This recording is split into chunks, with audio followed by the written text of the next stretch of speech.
ever. Not even someone dreading taking a Polyjuice potion later could fail to enjoy Christmas dinner at Hogwarts.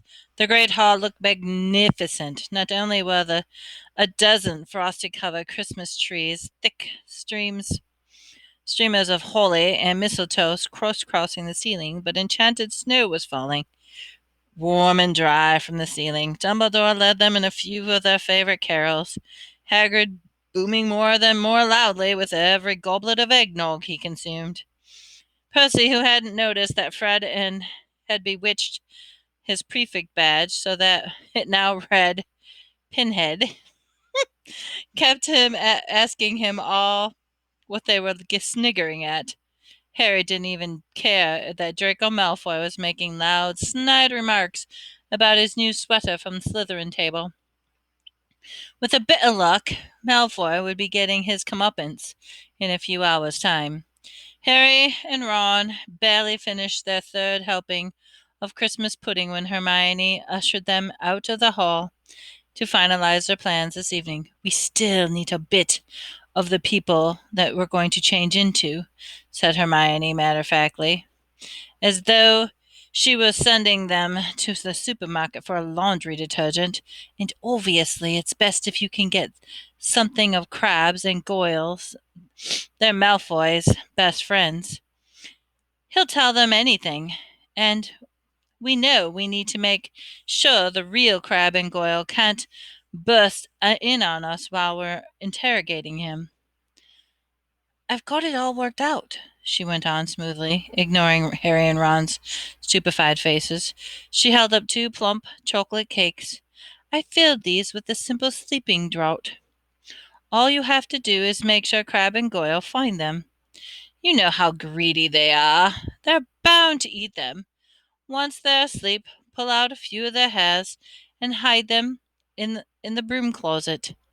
Harry and Ron looked incredulously at each other. Hermione, I don't think. What could seriously go wrong? But Hermione had steely glit in her eyes and was unlike the one Professor McGonagall sometimes had. The potion will be useless without Crabbe and Goyle's hair, she said sternly. You don't want to investigate Malfoy, don't you? Oh, all right, said Harry. But what about you? Whose hair are you ripping out? I've already got mine, said Hermione brightly, pulling a tiny bottle of her pocket and showing her the single hair inside it.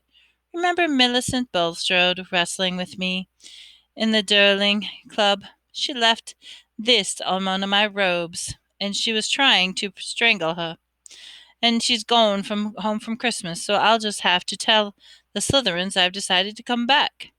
When Hermione had bustled off to check the Polyjuice again, Ron and Hermione, with a doom-laden expression, have you ever heard of a plan where so many things could go wrong? But to Harry and Ron's utter amazement, stage one of the operation was just as smoothly as Hermione had said. They lurked in the deserted entrance after the hall at Christmas tea, waiting for Crabbe and Goyle, who remained alone at Slytherin tables, shoveling down fourth helpings of trifle. Harry had put the chocolate cakes at the end of the banisters when they spotted Crabbe and Goyle coming out of the great hall. Harry and Ron hid quickly behind the suit of armor next to the front door. How thick can you get? Ron whispered ecstatically, as Crabbe gleefully pointed out the cakes and Goyle grabbed them. Grinning stupidly, they stuffed the cakes, the whole thing, lot into their large mouths. For moments, both of them chewed greedily, looking at triumph on their faces. Then, without the smallest change of expression, they both kneeled over backwards onto the floor. By far the hardest part was hiding them in the closet across the hall. Once they had safely stowed them in their buckets and mops, Harry yanked out a couple of bristles of covered Goyle's forehead, and Ron pulled out several of Crabbe's hair. They also stole their shoes because their own were far too small for Crabbe and Goyle's feet size. They still stunned at what they had just done. They sprinted up to Moaning Myrtle's bathroom.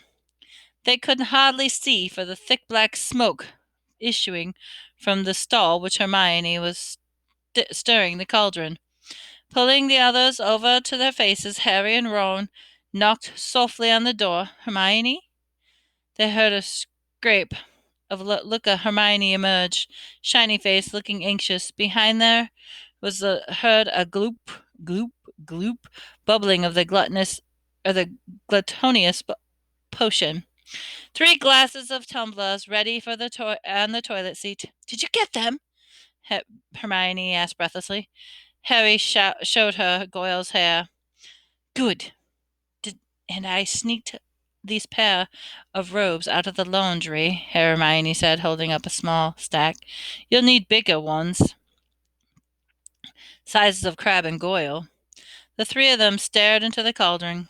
Close up, the potion looked thick and dark as mud, bubbling sluggishly. I'm sure I've done everything right, said Hermione nervously, regarding the splotched page of must be potions. It looked like the book says it should. Once we've drunk it, we'll have exactly 1 hour before we can change it back into ourselves. Now what? Ron whispered. We separate into 3 glasses, and we add the hairs. Hermione ladled up the large dollops of the potion, each in the glasses, and her hand trembling, she shook Millicent Bulstrom's hair out into the bottle and put it into the first glass. The potion hissed loudly and boiling. The kettle frothed madly. A second later, it turned a sick sort of yellow. Ugh, essence of Millennium Belstrode, said Ron, eyeing it with loathing. Bet it tastes disgusting. Add yours, then, said Hermione. Harry dropped Goyle's into the middle glass and Ron Crabbe's into the last one. Both glasses hissed and frothed, and Goyle's turned a khaki color of booger.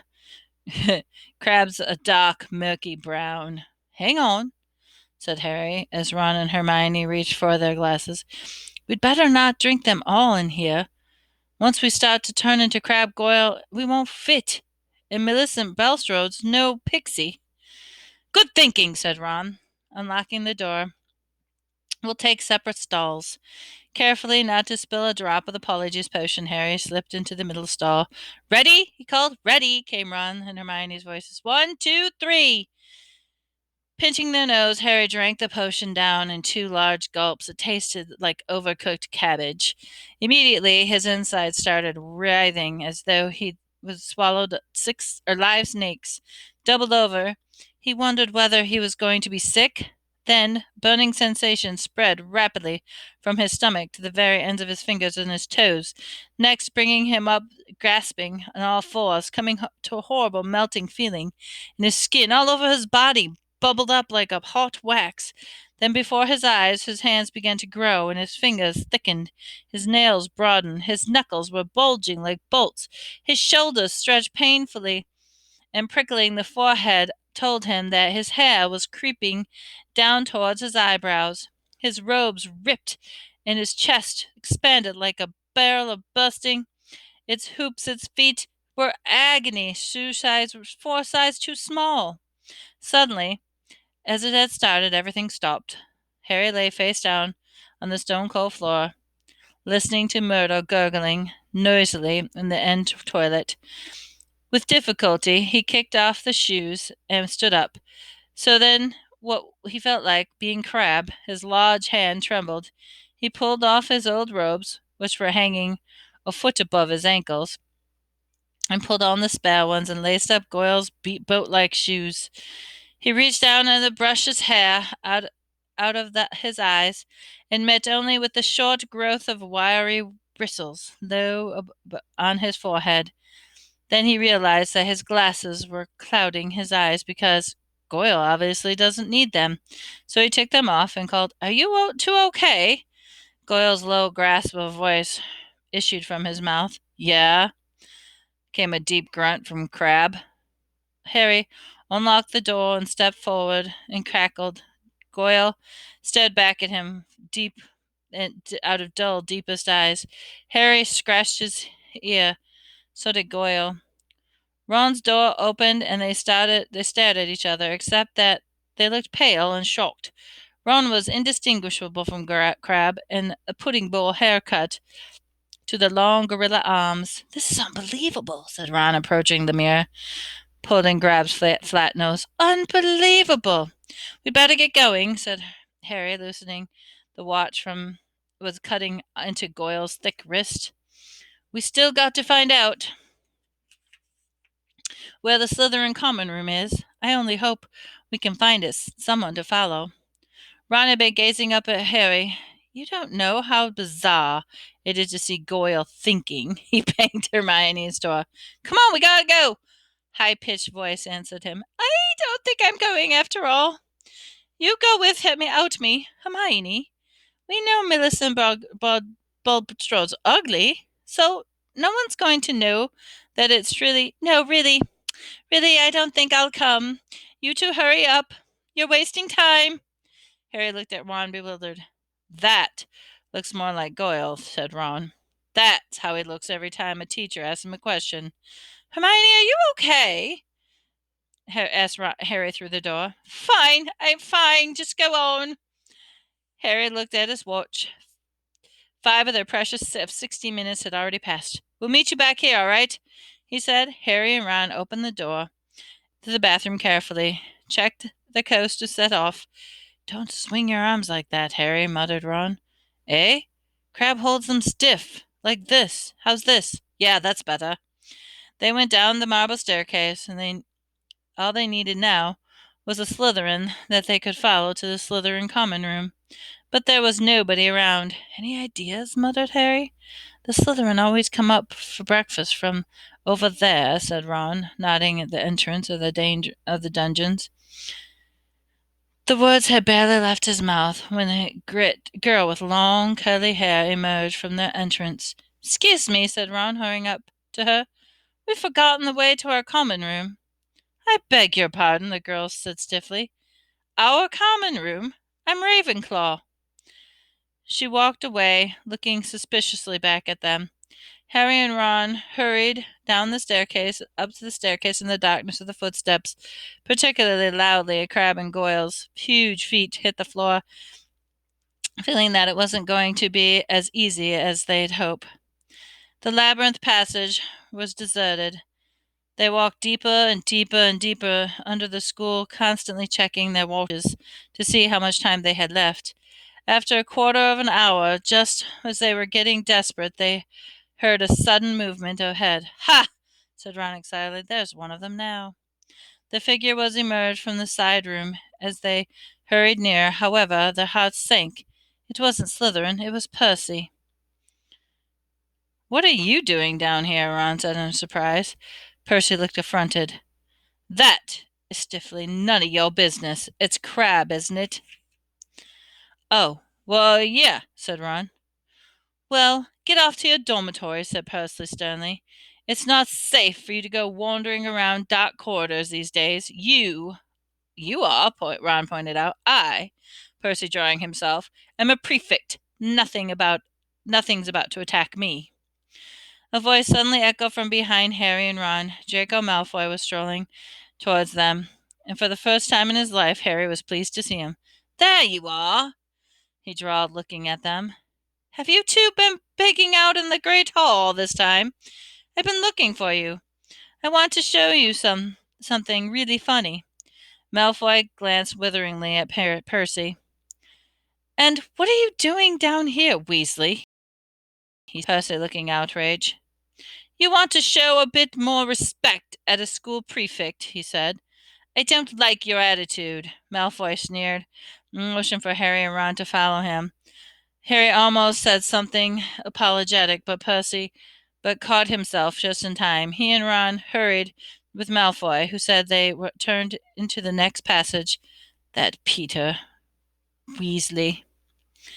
"Percy," Ron corrected him automatically. "Whatever," said Malfoy. "I've noticed him sneaking around here a lot lately. I bet I know what he's up to. He thinks he's going to catch Slytherin's heir single-handedly."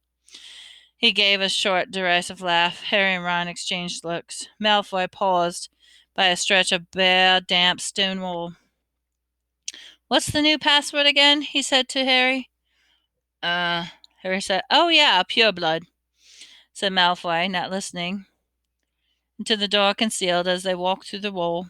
Malfoy marched through it, and Harry and Ron followed him. The Slytherin common room was a long, narrow underground room with rough stone walls and a ceiling which round and greenish lamps were hanging on chains. A fire was crackling under a elaborately carved mantelpiece. Held ahead of them was several Slytherins. They silhouetted around the high-backed chairs. "Wait here," said Malfoy to Harry and Ron, motioning them to a pair of empty chairs and sat back from the fire. "I'll go get it. My father's just sent it to me."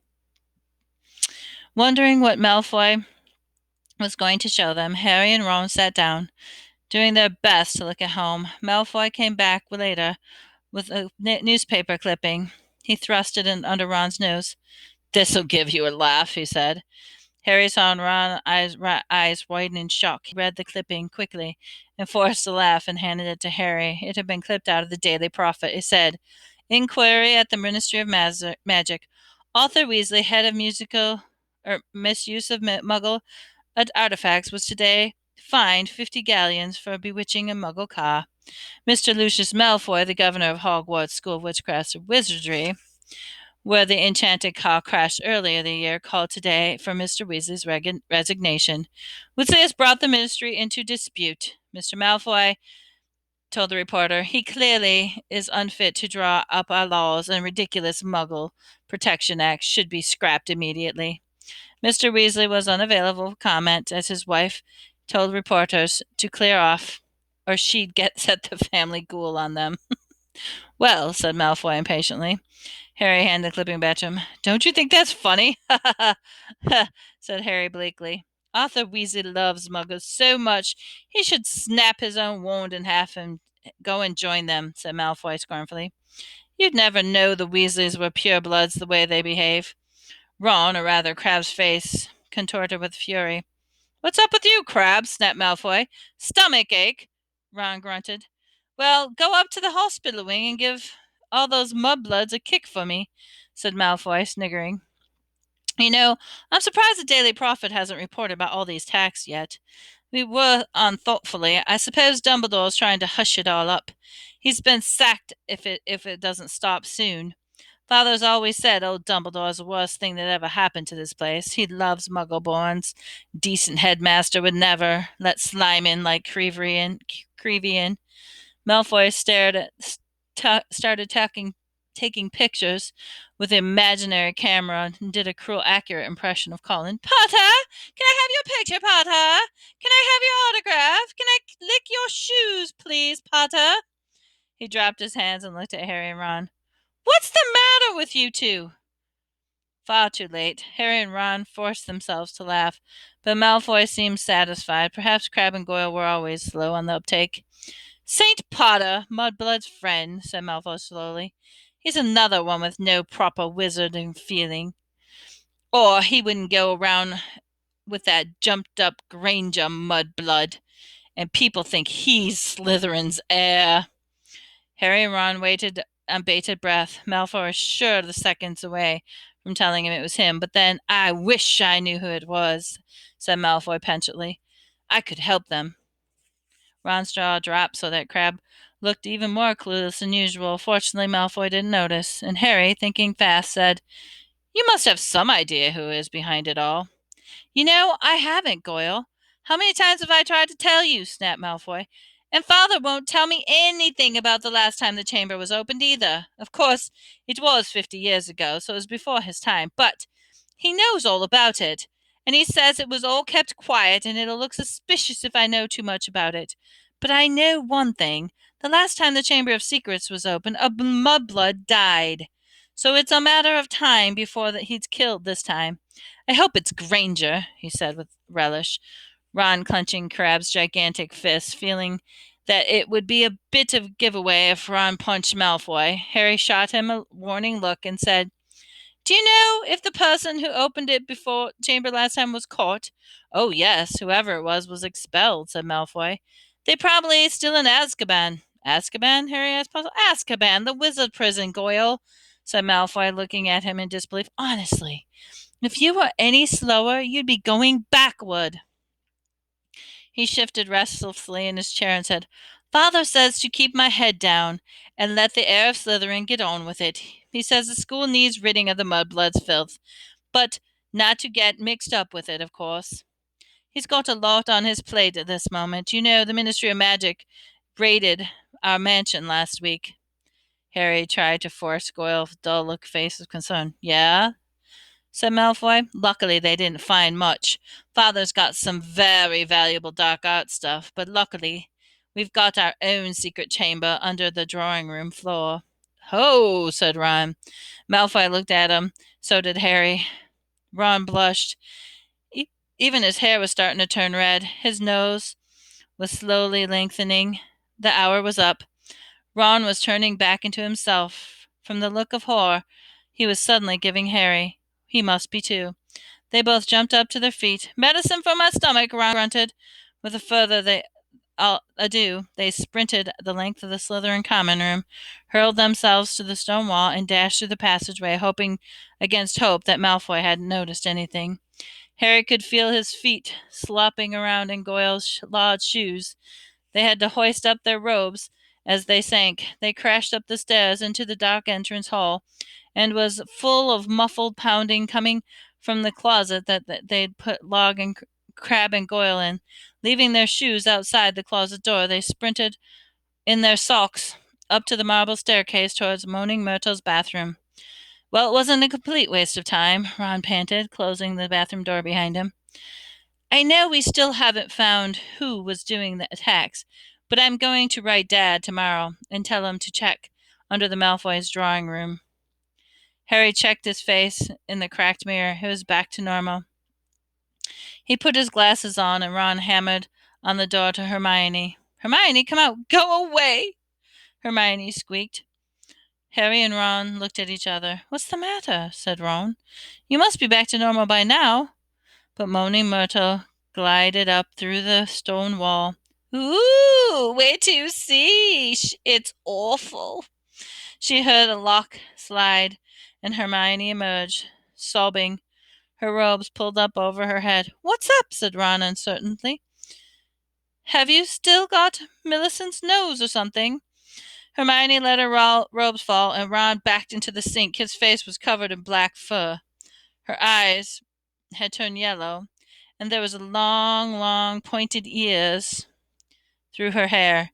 "It was cat hair," she howled. "It was Maleficent's. Bulstrode's must have been her cat. And the potion isn't supposed to be used for animal transformation." "Uh-oh," said Ron. "You'll be teased something dreadful," said Myrtle, happily. "It's okay, Hermione," Harry said quickly. "We'll take you up to the hospital wing. Madame Pomfrey never asked too many questions." It took a long time to persuade Hermione to leave the bathroom, while Moaning Myrtle sped them to their way, heartily gawful. "Wait till everybody finds out you've got a tail."